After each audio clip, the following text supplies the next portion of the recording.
menyimak ya. Saya mengerti sekaligus juga tidak mengerti sebetulnya Kang Cecep ya.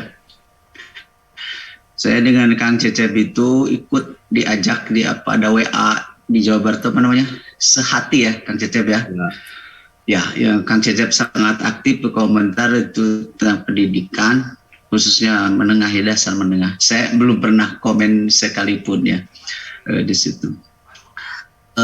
Dari pemaparan tadi, saya ingin berangkat dari yang disampaikan oleh Kang Cecep, bahwa terjadi inkonsistensi itu bukan sebuah klaim tanpa dasar.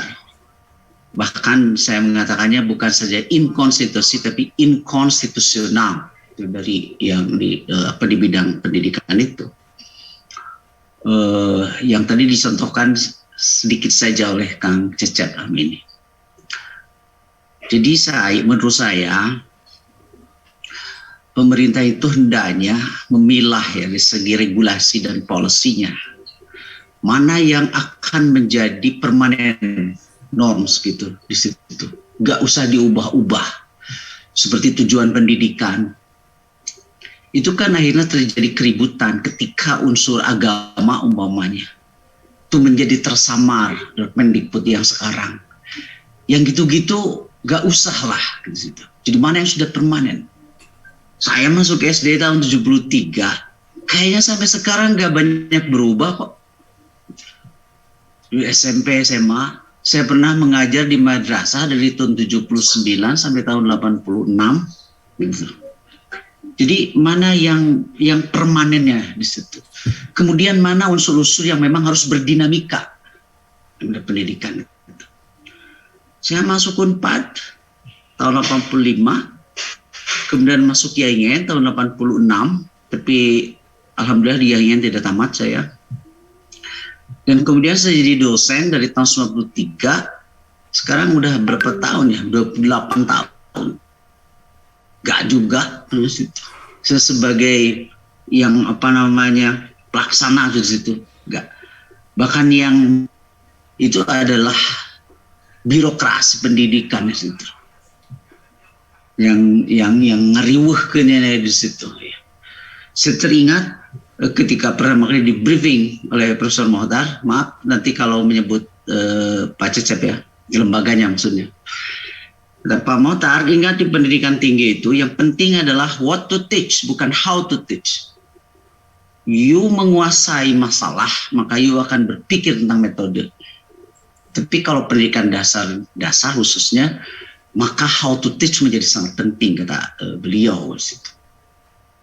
Jadi kata beliau, itu tuh kerjanya orang-orang IKIP yang bikin pendidikan kita curan-curan gitu, Kang Cecep, kata beliau ya. Bukan kata saya gitu. Tapi saya juga menjawab, Pak, tapi kan belum pernah ada orang IKIP jadi Menteri Pendidikan. Belum ya Pak Cecep sampai sekarang ya? Insya Allah ke depan. Ya, jadi mungkin Pak Cecep tuh ke depan ya. Jadi aneh-aneh aja gitu di situ ya. Jadi semua teori di lembaga LPK Kang Cecep? LPTK. Ya, LPTK itu kan menjadi tidak ada gunanya. Dan menurut saya dari segi administrasi pemerintahan, maka kelemahannya berada pada presiden, siapapun presidennya. Kalau tadi diapresiasi Pak Harto dengan impresnya, itu kan namanya impres, instruksi presiden.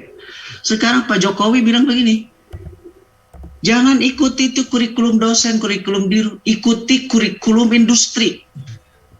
Saya pernah dengar kan, gitu ya. Ikuti kurikulum industri. Kemudian sekarang di pendidikan tinggi porsinya 60% itu akan dari industri. Itu omongan presiden. Gitu ya. Jadi menurut saya soal tadi Kementerian Agama, pendidikan kedinasan, tarik itu ke penanggung jawab pemerintahan. Nah, terkait dengan Omnibus Law itu memang memiliki tarikan dan pengaruh yang sangat signifikan terhadap pendidikan. Gitu. Jadi otoritarianisme juga terjadi di bidang pendidikan karena itu adalah sentralisasi, bahkan over centralization yang sudah didesentralisasi diambil sekarang kembali ke pusat, perizinan dan lain sebagainya.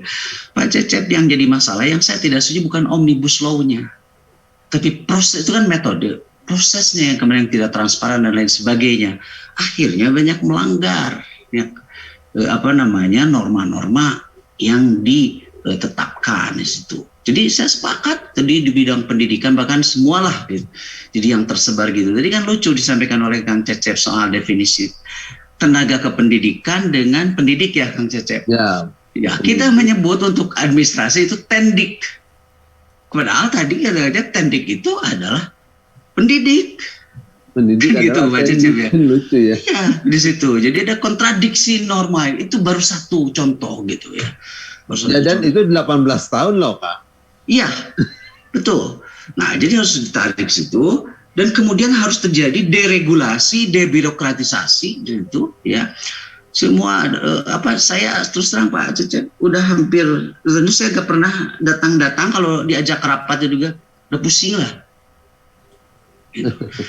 Ada Pak Cecep yang namanya Dewan Guru Besar atau Dewan Profesor, gak ada terus itu. Gak ada gunanya.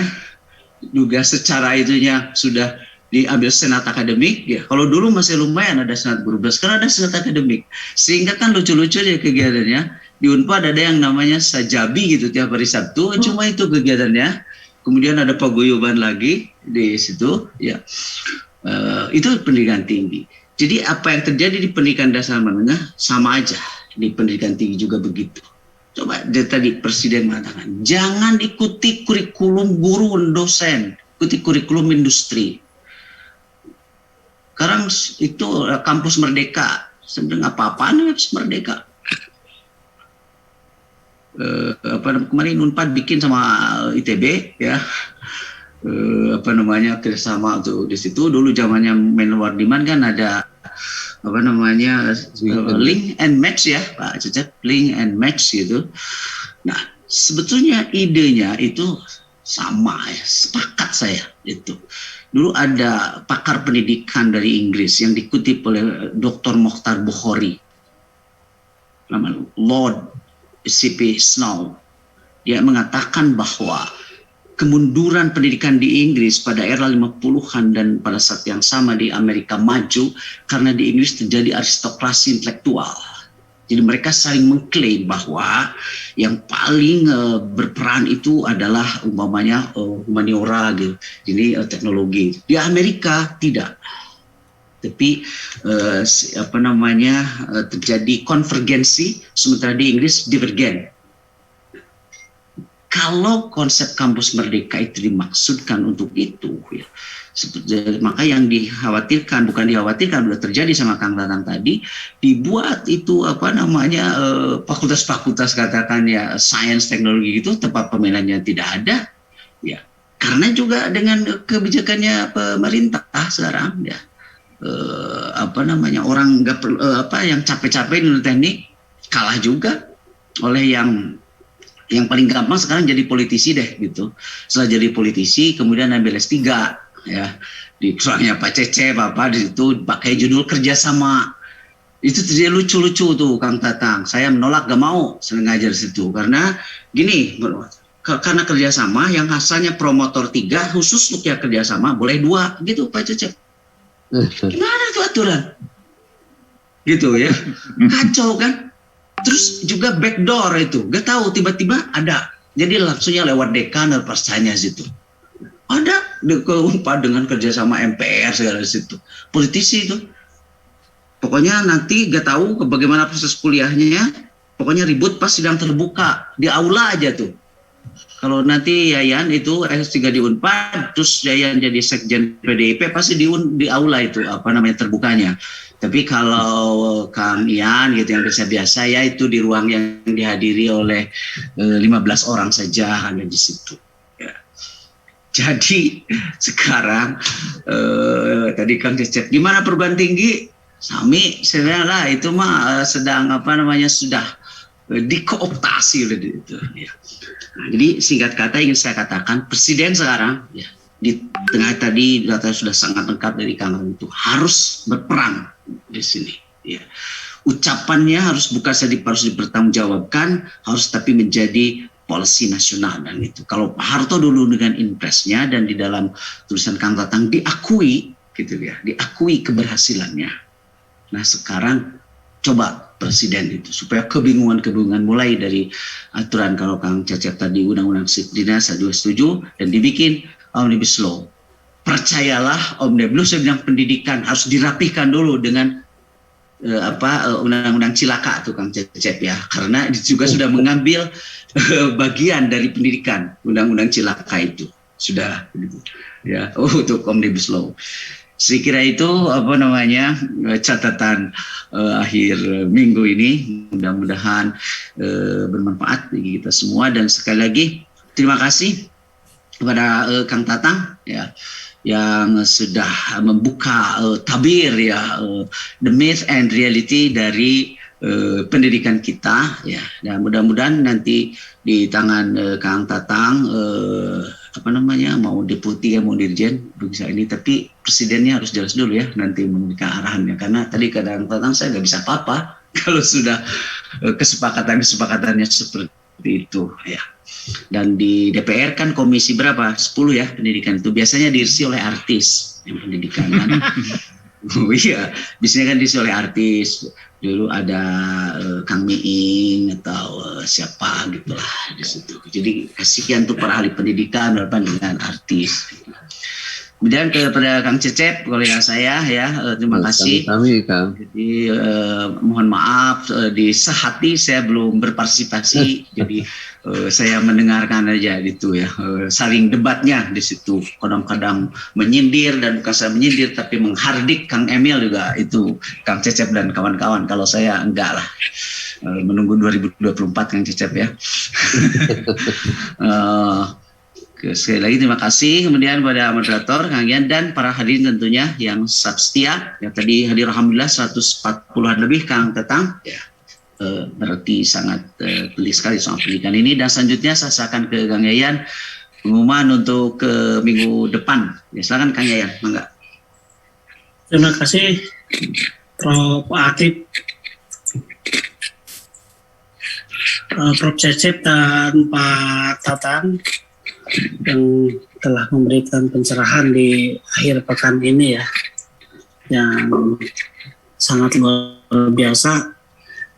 Dan malam minggu sekarang ini partisipannya luar biasa Pak Tatang, mencapai 140 lebih tadi ya. Ada dua bedah disertasi yang di atas 100 itu. Pertama bedah disertasinya Pak Tatang, yang kedua bedah disertasinya Abah Jaga tentang Thariqat Qadariyah. Nah untuk pekan depan kita kemungkinan tidak bedah disertasi dulu karena ada kejadian di Taliban, jadi kita ikut meramaikan Taliban. Insya Allah pembicara pekan depan Prof. Noto, beliau MUI di bidang hubungan luar negeri, dan Pak Dodi Arianto ya. Pak Dodi ini Direktur OKI di Satmek. Juga mungkin insya Allah dari PP Persis Ustadz Yusuf Burhanuddin. Sekali lagi terima kasih kepada Prof. Cecep, terima kasih kepada Tatang yang telah memberikan sedekah ilmu dan pencerahan kepada kita semua. Terima kasih kepada Prof. Atip dan Prof. Dadan. Terima kasih kepada Bapak Ibu semua. Allahu yahudu bi aidina ila fihi khairul islami wal muslimin. Assalamualaikum warahmatullahi wabarakatuh. Waalaikumsalam warahmatullahi wabarakatuh.